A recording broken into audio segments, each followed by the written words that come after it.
안녕하세요. 오늘도 서연살롱을 찾아주셔서 감사합니다. 얼마 전에 30살이 된 여성이에요. TV 드라마를 보는데 남자 주인공이 이런 말을 하더라고요. 후회는 먼저 오는 법이 없다. 당연한 말인데 제 상황 때문인지 그 대사가 마음에 와닿더라고요. 지금 제 심정이 딱 그렇거든요. 저는 불과 한 달 전에 파혼을 했어요. 애초에 이런 혼사는 시작도 안 했으면 좋았으련만 어쩌겠어요. 제가 독심술이 있는 것도 아니고 작정하고 감춘 속내를 무슨 수로 알고 대응하겠어요. 그저 속수무책으로 당할 밖에요. 그래도 아빠 덕분에 늦게나마 알게 되어서 구정물에 옷이 젖기 전에 손을 뺄 수 있었어요. 아빠가 아니었다면 제 인생이 어떻게 됐을지 생각만 해도 아찔하네요. 저희 아빠는 가구 공장을 하세요. 원래는 수제 기타 공방을 하셨었는데 수제 기타 수요가 줄면서 일반 가구를 만들기 시작하셨어요. 다행히 운때가 잘 맞아서 그랬는지 가구가 좋아서 그랬는지 사업이 대박나서 지금의 규모를 갖추게 되었어요. 아빠 회사는 기타 공방을 할 때부터 거래해 오던 동남아 목재상부터 유리, 기타 부품 공장까지 많은 하청업체랑 거래를 하는데요. 저는 어릴 때부터 그분들을 삼촌이라고 부르며 자랐어요. 다들 저희 아빠가 기타 공방을 하던 때부터 알고 지내던 분들이거든요. 저희 엄마가 돌아가셨을 때도 출장 중이던 아빠를 대신해 그 삼촌들이 장례식장을 잡고 손님들 응대까지 해주셨을 정도로 돈독한 사이죠. 그런데 여기에는 그럴 만한 이유가 있어요. 일찍 부모님을 여인 아빠는 천의 고아로 시설에서 자라셨어요. 삼촌들은 그곳에서 만난 동생들이에요. 지금은 보육원 퇴소 나이가 23세로 바뀌었다고 하는데 저희 아빠 때는 18이면 시설을 나와야 했대요. 고등학교도 졸업 못한 나이에 갑자기 세상에 던져진다니 막막한 일이었죠. 다행히 인근에서 기타 공방을 하시던 분이 아빠를 제자로 받아주셔서 아빠는 그곳에서 살 수 있었어요. 낮에는 학교에 다니고 방과 후에는 공방에서 기타 만드는 일을 배웠죠. 그 일이 계기가 돼서 보육원에서 퇴소하는 아이들을 저희 아빠가 있던 기타 공방이나 공방 사장님 친구분들이 운영하는 공장에 취직을 하게 되었어요. 시간이 흘러 저희 아빠가 기타 공방을 차리게 되자 몇몇은 아빠 공방에서 일을 하게 되었고 몇몇은 거래처에서 일을 하게 되었어요. 다들 가족이 없던 처지라 명절이 되면 저희 공방에 몰려와 함께 명절을 쇠곤 했었죠. 어린 시절을 떠올려 보면 늘 집이 삼촌들로 북적였던 기억이 나요. 남편과 피 한 방울 안 섞인 시동생들 밥을 해먹이느라 엄마는 손에서 물 마를 날이 없었지만 실은 내색 한 번 없이 시동생들을 보살피셨죠. 삼촌들이 장가를 갈 때도 저희 엄마가 살림을 장만해 보냈을 정도였어요. 다들 없는 살림이라 비빌 언덕이라곤 저희 집뿐이었으니까요. 그래서 지금까지도 삼촌들은 저를 친조카처럼 아껴주세요. 제가 6학년 때 저희 엄마가 교통사고로 세상을 떠나셨을 때도 다들 달려와 자기 일처럼 장례를 치러주셨죠. 엎친 데 덮친 격으로 엄마가 돌아가신 이후 기타 공방은 일감이 줄어서 더는 공방을 운영할 수 없을 정도였어요. 사랑하는 아내를 잃고 공방도 안 되자 아빠는 술에 빠져 허송세월을 보내게 되었죠. 대부분은 집이 망하면 형제도 등을 돌린다는데 삼촌들은 반대였어요. 어떻게든 아빠의 재기를 도우려고 다들 바쁘게 뛰어다녔거든요. 그 와중에 숙모들은 교대로 저희 집에 찾아와서 집안 살림을 해주셨고 제가 무사히 학교에 다닐 수 있도록 엄마 노릇도 해주셨어요. 정말 고마운 분들이었죠. 꼬박 2년을 술에 빠져 살던 아빠는 삼촌들 덕분에 가구 공장을 차릴 수 있었어요.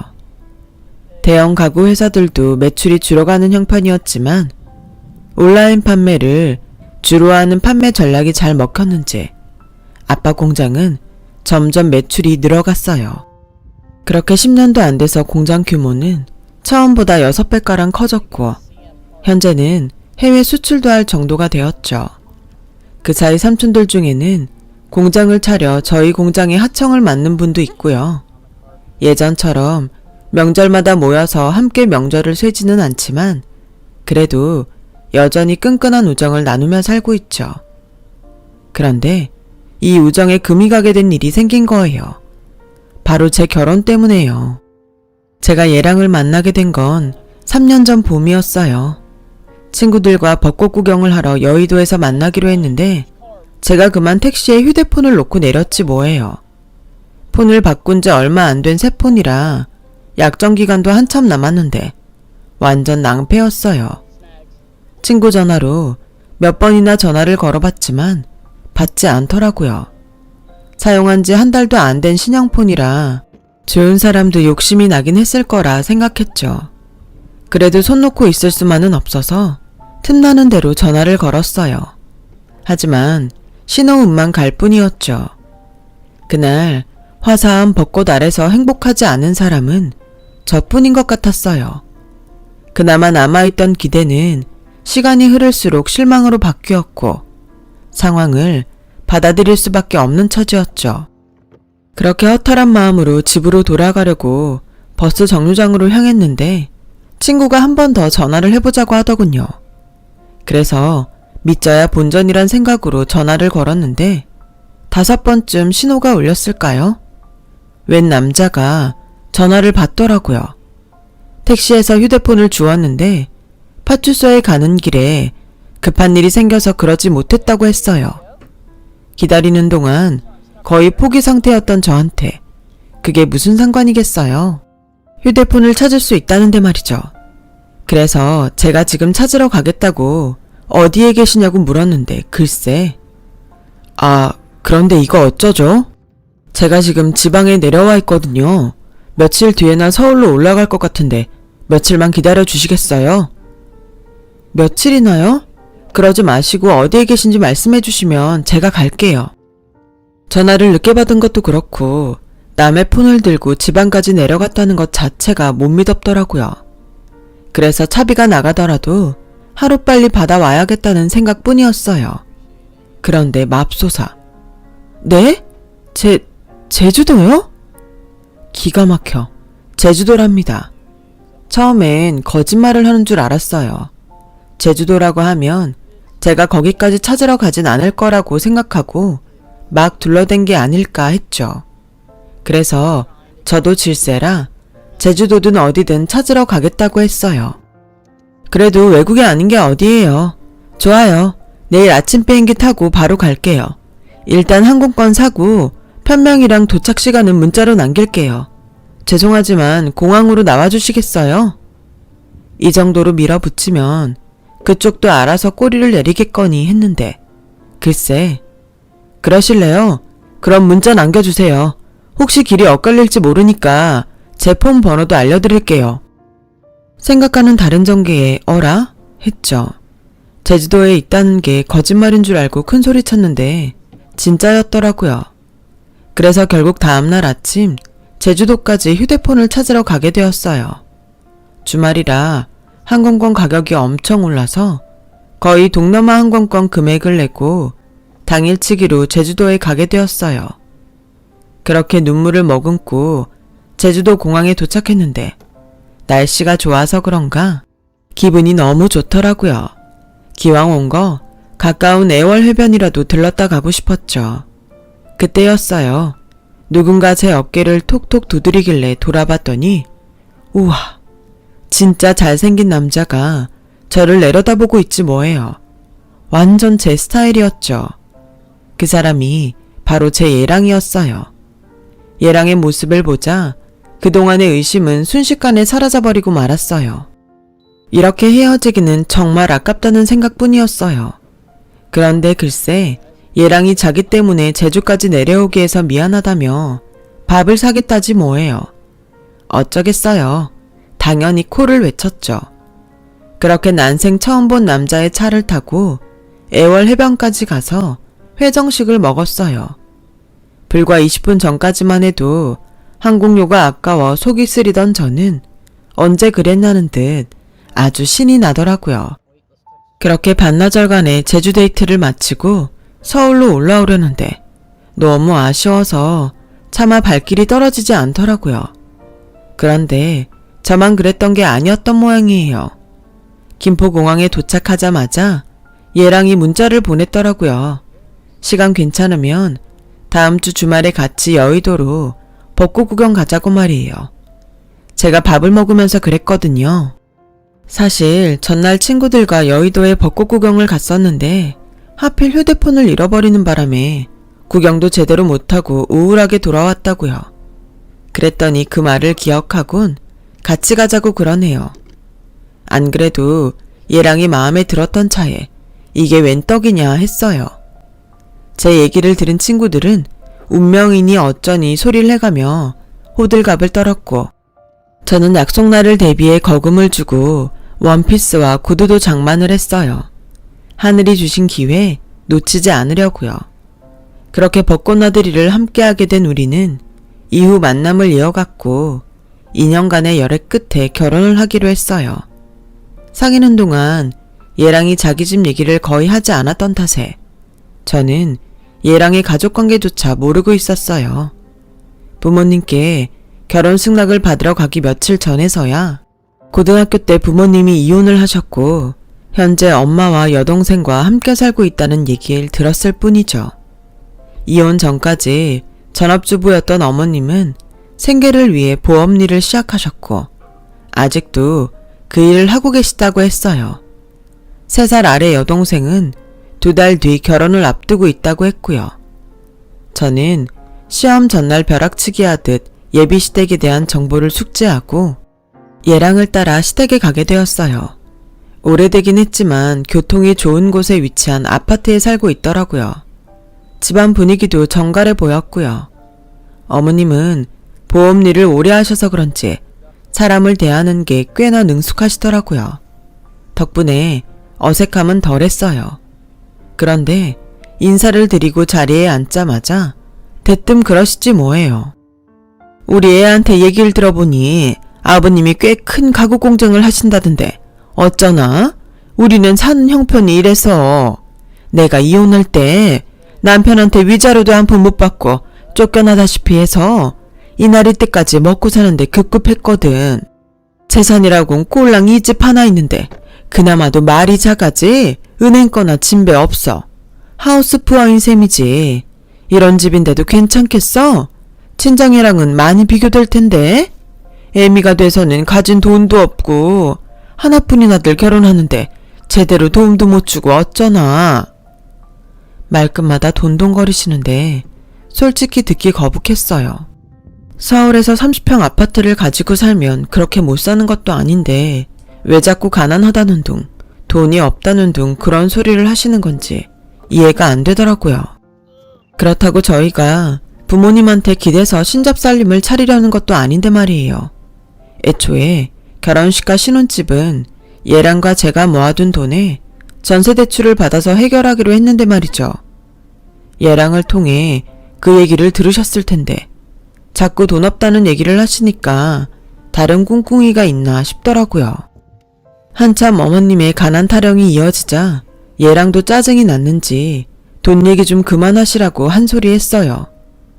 우리가 먹을 거 못 먹고 입을 거 못 입고 사는 것도 아닌데 엄마는 왜 그렇게 돈 타령을 하세요? 우리 이 정도면 살만 하잖아요. 그러니까 제발 돈 얘기 좀 그만해요. 아니, 내가 없는 소리 하는 것도 아니잖니. 돈이 없으니까 없다는데 왜 이렇게 화를 내니? 어차피 우리 집 사람들 결혼 전에 이 정도는 알아두는 게 좋지 뭘 그래. 아, 이래서 자식 새끼 키워봐야 소용없다는 거야. 며느리 앞에서 사람 무안하게?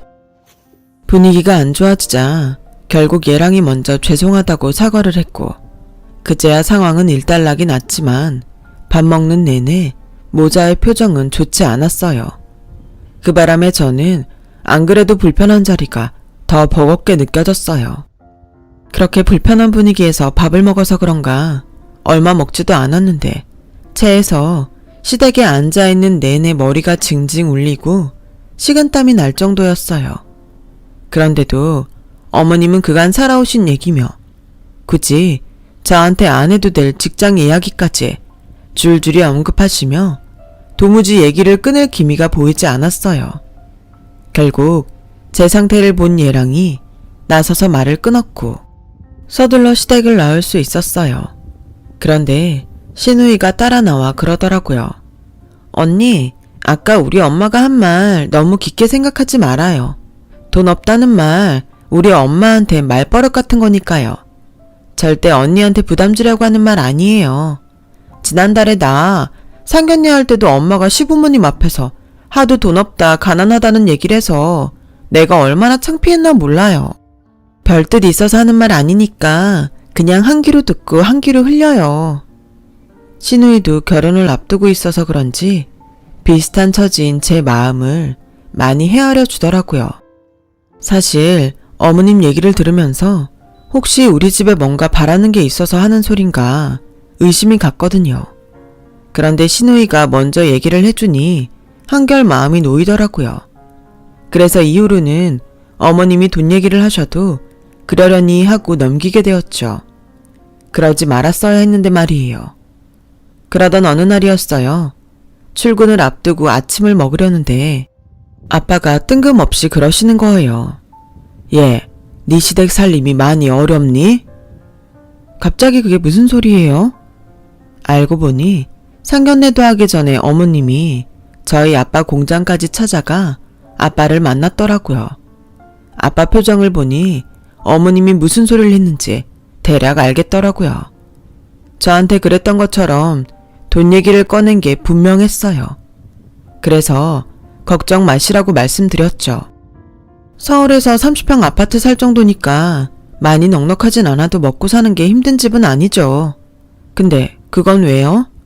혹시 어머님이 뭐라고 해요? 가난하다고? 돈 없다고 그래요? 그런 거면 걱정 마세요. 그거 어머님 단골 레퍼토리예요. 말은 그렇게 하면서도 저도 왠지 찜찜했는데 아니나 다를까 며칠 뒤 아빠가 보험 약관을 들고 오시더라고요. 아빠, 암보험 있는데 또 들었어? 혹시 어머님이 보험 들라고 그런 거야? 그런 거면 안 들어도 돼. 어머님 정말 웃기네. 상견례도 하기 전에 사돈한테 보험 세일즈부터 해? 아빠, 이건 내가 해결할 테니까 그 보험 들지 마요. 그럴 거 없다. 오죽하면 날 찾아와 보험을 들어달라고 했겠니? 사람이 어려울 땐 서로 돕고 살아야 하는 거다. 그러니까 괜한 소리 하지 말고 너는 모른 척하고 있어. 괜히 결혼도 전에 별것도 아닌 일 때문에 큰 소리 내봤자 분란받게 더 생기니. 안 보고 살 사이도 아니고 앞으로 시어머니로 모시고 살 사이인데 그냥 좋은 게 좋은 거다 생각해라. 속에서 천불이 났지만 내가 괜히 나섰다간 아빠 체면도 그렇고 결혼 전부터 미운 털이 박힐까봐 참고 넘기기로 했어요. 그제야 아빠가 일전에 시댁 형편에 대해 왜 물었는지 알겠더라고요. 보험 세일즈를 폄하하는 건 아니에요. 그 일로 식구들 먹여 살리는 훌륭한 분들 많으실 테니까요. 물론 살면서 보험 하나쯤은 필요하죠. 하지만 내가 필요해서가 아니라 상대가 강요를 해서 들게 되는 보험은 문제가 있는 거 아닌가요? 모르긴 해도 앞으로 어머님한테 엄청 시달리게 되겠다는 생각이 들었어요. 그렇게 아빠 보험일이 있고 얼마 뒤 어머님이 전화를 하셨더라고요. 아빠 회사 제품 카탈로그나 쇼룸이 있으면 보고 싶다나요? 그래서 그건 왜 그러시냐고 했더니 예림이 혼수 준비하는데 기왕이면 사돈회사 제품으로 하면 좋지 않겠니? 얘기 들어보니 제품이 꽤 실속 있고 좋다고 하더라고. 썩 내키진 않았지만 어머님 딴에는 그래도 저희 아빠 회사 제품을 팔아주시려고 하는 것 같아서 일단 회사 홈페이지를 알려드렸어요. 그때까지만 해도 무슨 일이 벌어질지 모른 채 말이죠. 그렇게 한 일주일쯤 지났을까요? 신우이가 전화를 했더라고요. 언니, 정말 고마워요. 이렇게까지 안 해주셔도 되는데. 아닌 밤중에 홍두깨라고 도대체 무슨 소린가 싶어서 자세히 얘기를 해보라고 했더니 기가 막힌 소리를 하는 거 있죠. 우리 아빠가 아가씨 결혼하는데 가구를 무료로 해줬다고요? 이건 아니다 싶어서 일단 전화를 끊고 아빠한테 갔어요. 그랬더니 아빠가 난처한 표정으로 그러시지 뭐예요. 몇 달 사이로 자식 둘 혼사를 치르다 보니 돈이 없어서 그런다는데 그럼 어쩌겠니? 같이 딸 자식 키우는 처지에 모른 척 할 수도 없고. 그래도 이건 아니죠. 왠지 처음부터 이상하더라니. 아빠, 이번 일은 내가 알아서 할 테니 아빠는 가만 계세요. 더는 참을 수 없어서 예랑을 불러 지금까지 있었던 아빠 보험 얘기며 시누이 가구 얘기까지 다 했어요. 그랬더니 예랑은 귀까지 빨갛게 변할 정도로 상피해 하더라고요. 그리고는 자기가 해결하겠다며 집으로 돌아갔어요. 그리고 다음날 어머님이 제게 전화를 했더라고요. 얘, 너 그렇게 안 봤는데 음흉한 구석이 있는 애구나. 내 앞에선 방글방글 웃기만 하더니 뒤에선 내 아들 조종해서 날 이렇게 못난 애미를 만드니? 혼자 사는 사돈이 안타까워 안보험 하나 들라고 한 게 뭐가 문제니? 그게 나조차고 한 일이니? 너 시집가고 나면 혼자 남을 친정아빤 생각도 안 하니? 어쩜 그렇게 너밖에 몰라? 아니, 내 보험 너더러 들라고 하는 것도 아니고 지 친정아빠 위해서 들라는 건데 그깟 보험료 얼마 한다고? 도통 이해가 안 간다 너. 그리고 우리 집에 며느리로 오면서 시누이 가구 하나 못 해주니? 까놓고 말해서 다른 여자들은 혼수용 가구 준비하는데 수천은 기본으로 들지 않니? 그런데 넌 니네 아빠가 가구 공장을 하니까 돈 한 푼 안 들이고 해올 거 아니야. 그렇게 아낀 돈 시누이 결혼하는데 선물 좀 한다 생각하면 되지. 그걸 그새 내 아들한테 일러 바쳐선 사람 꼴을 우습게 만들어? 그래, 네 뜻대로 보험도 가구도 다 없던 일로 해주마. 이제 속 시원하니? 적반하장도 유분수라고 당신이 저지른 비상식적인 행동을 저한테 뒤집어 씌우곤 큰 소리를 치더라고요. 이 일로 결혼 생활이 피곤해지기는 하겠지만 그래도 나중을 위해서 이참에 안 좋은 설레는 만들지 말자고 생각했어요. 결혼 얘기가 오가고 불과 한 달 사이에 어머님 때문에 아빠를 귀찮게 해드린 것 같아서 오랜만에 포장마차 데이트를 제안했어요.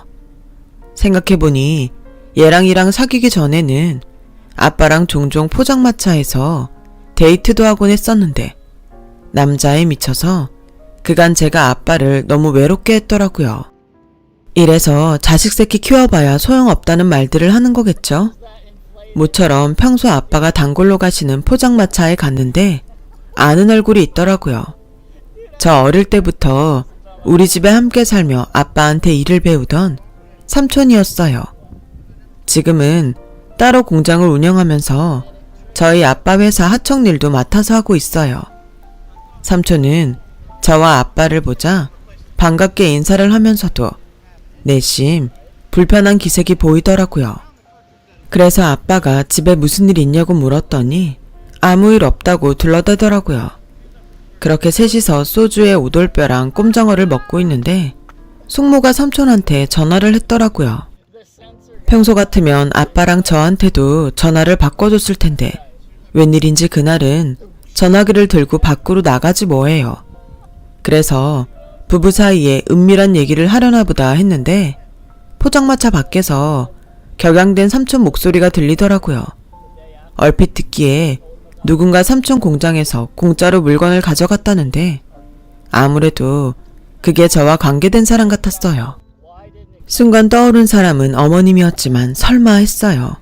어머님이 삼촌을 알리 만무하니까요.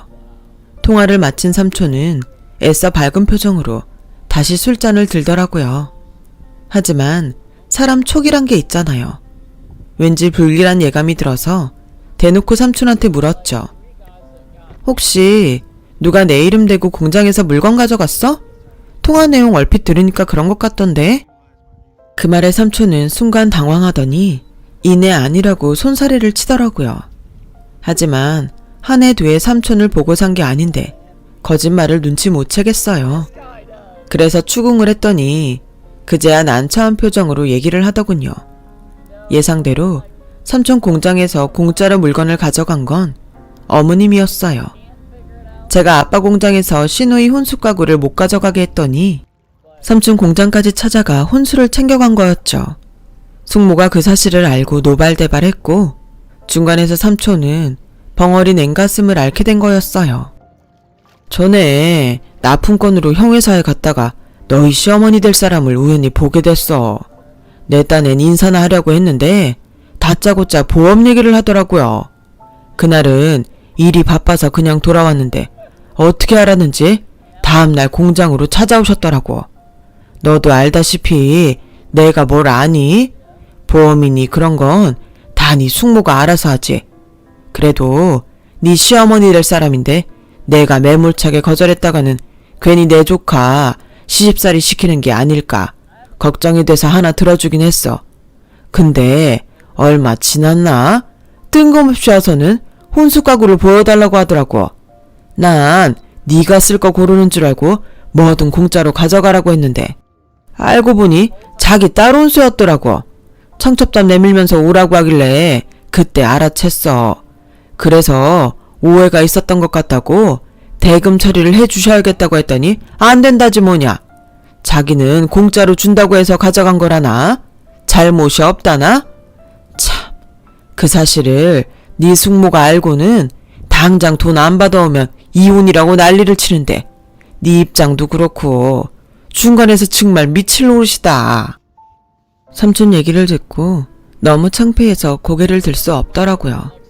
그런데 어머님이 찾아간 게 삼촌이 다가 아니더라고요.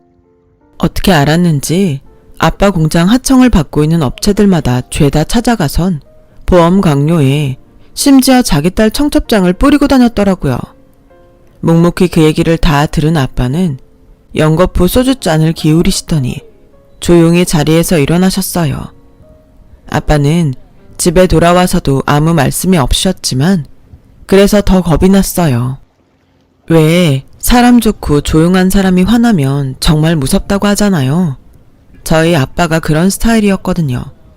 남들이 생각하기엔 순둥이 같고 남한테 양보만 하고 사는 사람 같은데 누군가 자신이 정해놓은 선을 넘으면 가차없이 단칼에 잘라버리는 무서운 성격의 사람 말이에요.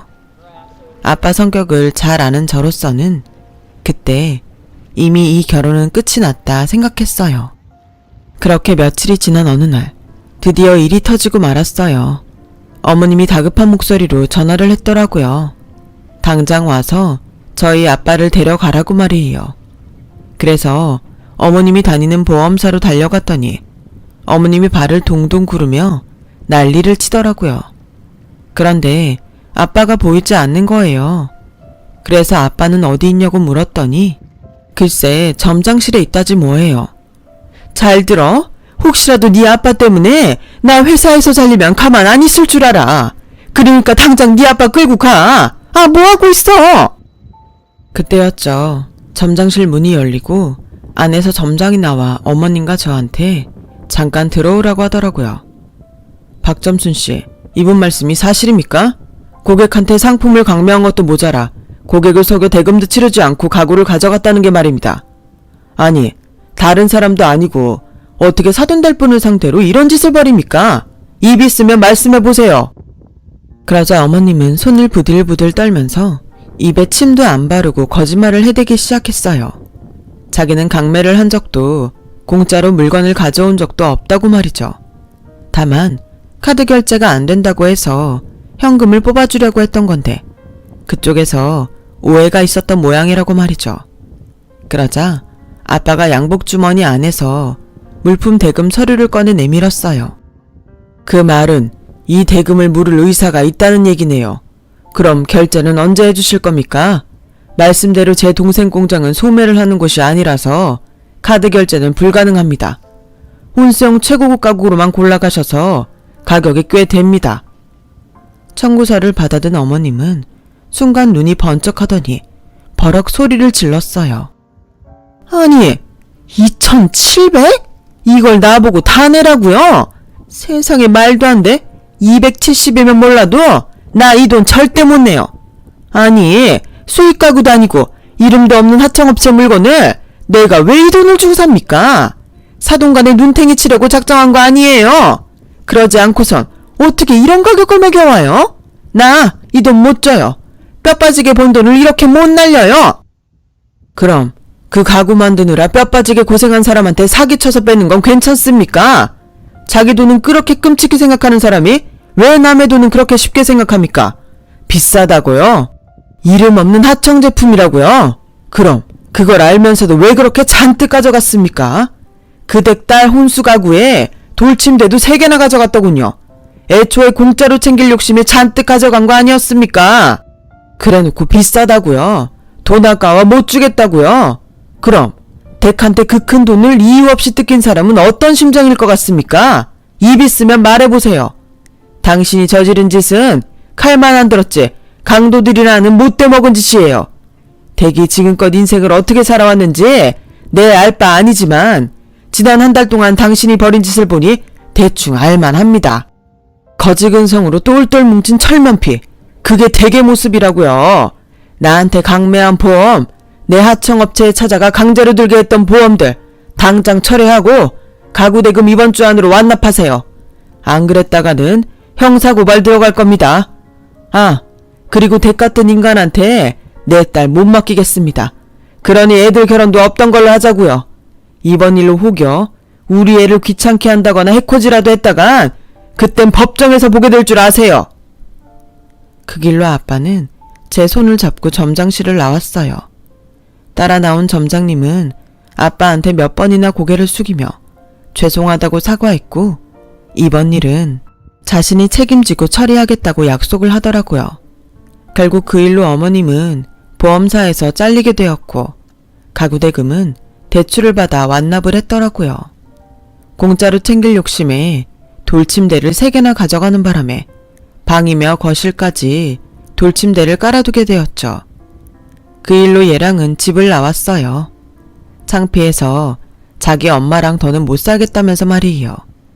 그리고 자신의 엄마가 벌인 일에 대해 저희 아빠를 찾아와 사과를 했어요.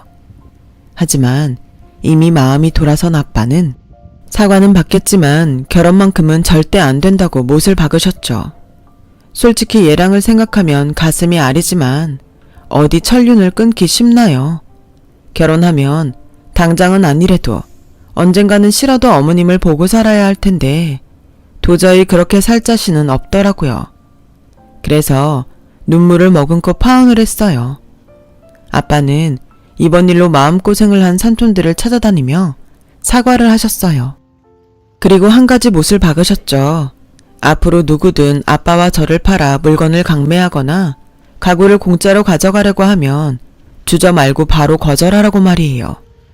남의 땀과 노력을 대가 없이 가지려는 인간들한테는 적선도 해서는 안 된다고 열변을 토하시면서 말이죠.